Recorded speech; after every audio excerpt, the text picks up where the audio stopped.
So, you know, here's how do I say this? What's holding humanity back the most is government. Big shocker. But, I mean, really, it needs to be said. Like, how or why is government holding humanity back the most? Well, for starters, it controls people the most. Controls, holds back, that's, it's all connected, goes hand in hand. Like, if it's controlling people, it's holding people back, and if it's holding people back, it's controlling. Anyways, like, what's a specific example? Let's see, genocide / democide. Government killing all these people because of who they are, what their demographic is, what they stand for, whatever. That's holding humanity back because it just took away all these innocent lives. These people could have just lived their lives in peace, and they could have even contributed a lot to the world with science, math, technology, humanitarian efforts, voluntarism, what have you. And the government decided to cut them down, so they can't do either more of that or even do that at all. They never had their chance because the government killed them. So all these people that could have advanced the world, government got rid of them. Okay, what's another way government is the world's biggest threat, humanity's biggest threat?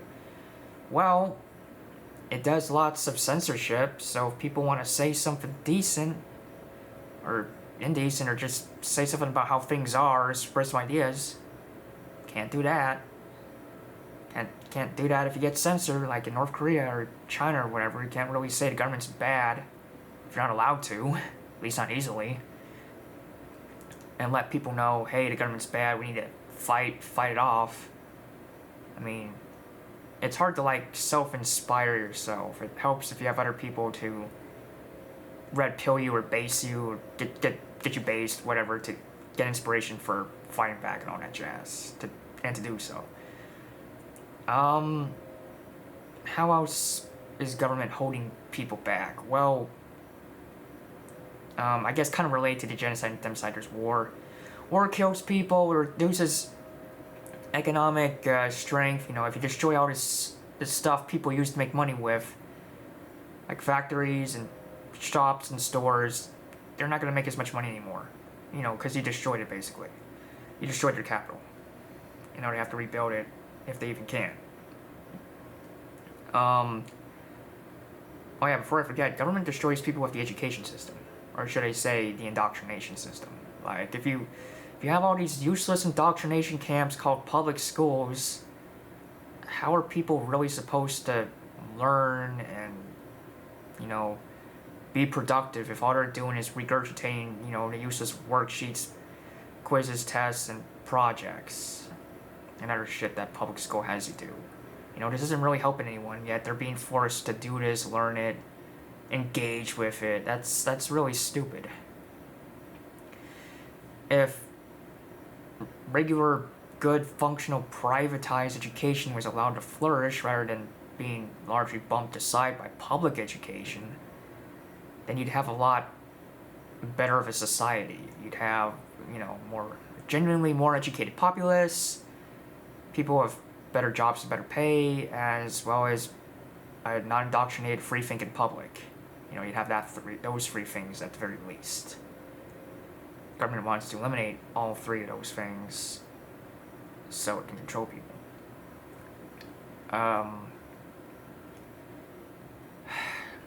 What else? Government holds back humanity in terms of social engineering.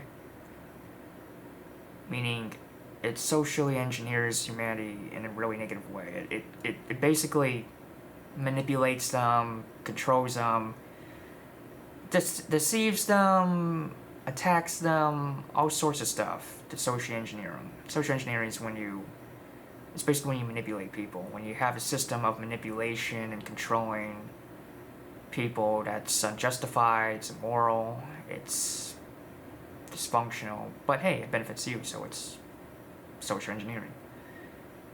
It's parasitic.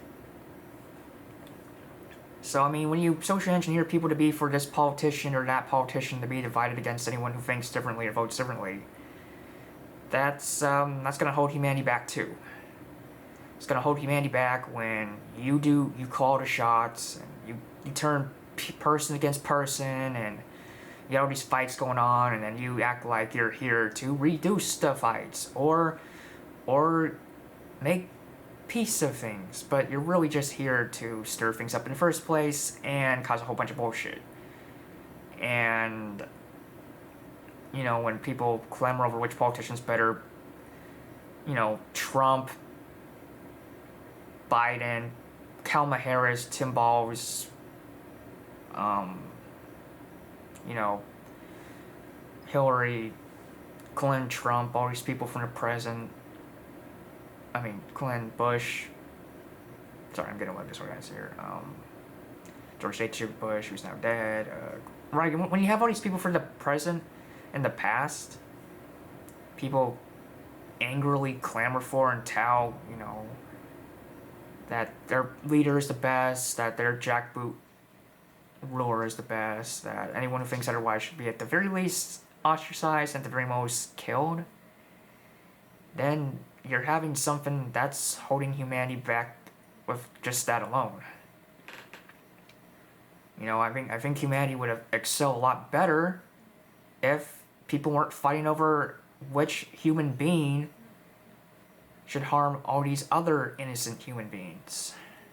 I think that would benefit humanity a lot, and I think it's more urgent than ever that we get rid of government based on the fact that it's been holding humanity back so hard for so long that it's really gotta stop, or else humanity will essentially be destroyed one way or another eventually if government is left to continue to its own devices.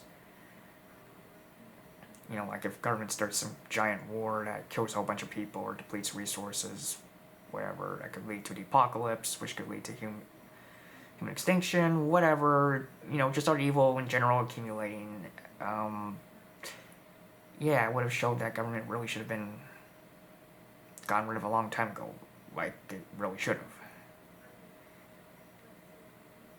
Theoretically and in reality. So, I guess that's enough,